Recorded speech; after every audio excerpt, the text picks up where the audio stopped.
अरे ये क्या, बाबा तो अपना जादुई हथौड़ा और जादुई छड़ी दोनों ही अपने साथ ले आए हैं। लगता है अब कल्लू मामा के गांव में बाबा का तहलका मचने वाला है। इसके बाद ये सभी लोग जीप में बैठ जाते हैं और बाबा स्टाइल मारते हुए जीप के बोनट पर खड़े हो जाते हैं और फिर बुल्ली जीप को स्टार्ट करता है और ये लोग वहाँ से निकल जाते हैं। अंधेरा काफी ज्यादा होता है लेकिन फिर भी बुल्ली जीप की स्पीड को बढ़ा देता है क्योंकि मामा का गाँव कलुआपुर यहाँ से बहुत ही दूर है, जहाँ पहुँचने में बहुत टाइम लग जाएगा।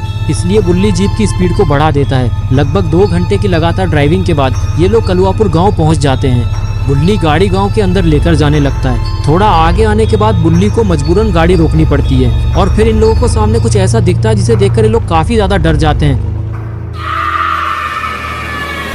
अरे ये क्या, ये तो पंपकिन मैन है, लेकिन ये जिंदा कैसे हो सकता है?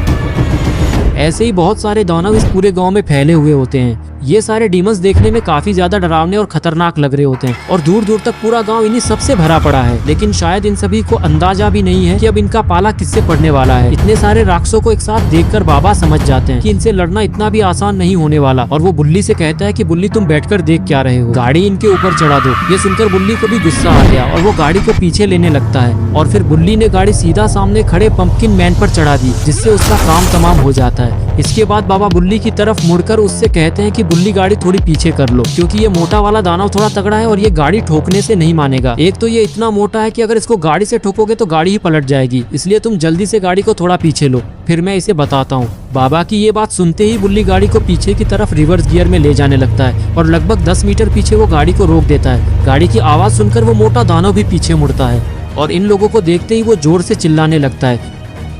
उसे चिल्लाता हुआ देखकर बाबा भी फुल मोड में आ जाते हैं और उनको गुस्सा आ जाता है और फिर बाबा काफी गुस्से से उसकी तरफ एक ऊंची जंप लगा देते हैं। शायद अब इस मोटे दानव का टाइम आ गया है और अब ये बाबा से नहीं बचने वाला। तभी हवा में ही बाबा की छड़ी में से एक जादुई तलवार अपने आप बाहर निकलती है। ये देखकर वो दानव भी उन पर हमला करने जा रहा था, लेकिन उसके हमला करने से पहले ही बाबा ने उसके अंदर अपनी तलवार घुसाकर उसे धूल चटा दिया, जिससे उस दानव का हमेशा के लिए खेल खत्म हो जाता है। अपने साथी की ऐसी हालत देखकर दूसरे वाले पंपकिन मैन को भी गुस्सा आने लगता है और वो बाबा की तरफ काफी गुस्से से दौड़ लगा देता है और इससे पहले कि वो बाबा पर हमला कर पाता, बाबा उसे हथौड़े से एक जोरदार बिजली का झटका देते हैं, जिससे वो दूर जाकर गिरता है और उसका शरीर फट जाता है। और ये सब कुछ ये दोनों चुड़ैलें भी देख रही थी। तभी उनमें से एक चुड़ैल बाबा पर हमला करने के लिए आगे आती है और इससे पहले कि वो बाबा का कुछ उखाड़ पाती, बाबा उसे भी हैमर से हमला करके ढेर कर देते हैं और उसका भी वहीं पर काम तमाम हो जाता है। इसके बाद बाबा चुड़ैल को गौर से देखने लगते हैं कि ये चुड़ैल सच में मरी है या फिर कहीं ये नाटक तो नहीं कर रही है।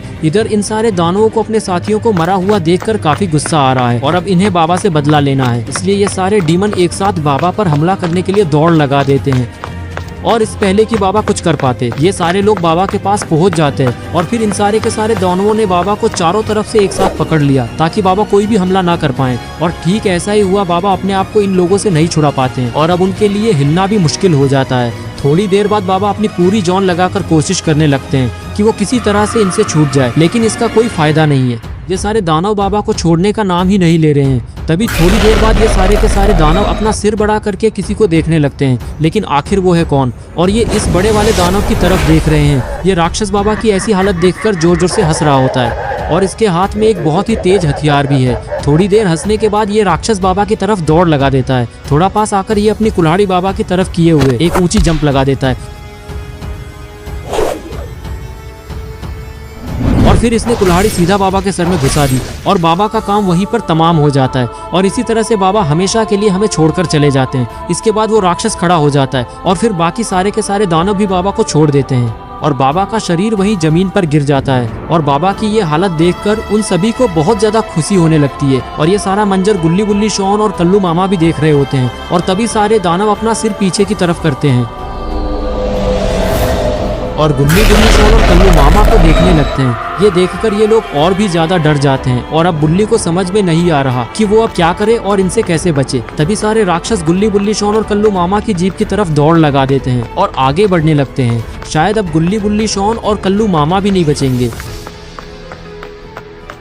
तभी इन्हें पास आता देखकर बुल्ली कुछ सोचता है और गाड़ी पीछे करने लगता है। शायद ये लोग यहाँ से भागने वाले हैं, लेकिन तभी ये क्या हुआ, बुल्ली ने गाड़ी क्यों रोक दी, पता नहीं ये क्या करने वाला है। और तभी वो गाड़ी को फुल पावर के साथ आगे बढ़ाने लगता है और देखते ही देखते बुल्ली इन सभी को गाड़ी से ठोक डालता है। गाड़ी से टूटने के बाद सारे के सारे दानवों का काम तमाम हो जाता है और अब ये लोग जल्दी नहीं उठने वाले हैं। लेकिन बुल्ली से एक बड़ा वाला राक्षस छूट जाता है और वो गाड़ी के पास आ जाता है और फिर वो गाड़ी के बोनट पर काफी गुस्से से एक जोरदार हमला करता है, जिसकी वजह से इन लोगों की जीप हवा में कई बार घूमते हुए काफी दूर जाके गिरती है और सारे के सारे लोग वहीं ढेर हो जाते हैं। बुल्ली और शॉन की हालत तो कुछ ज्यादा ही खराब लग रही है और गुल्ली की हालत भी बहुत खराब है। अगर इनका इलाज सही वक्त पर नहीं हुआ तो ये सारे लोग मारे जाएंगे।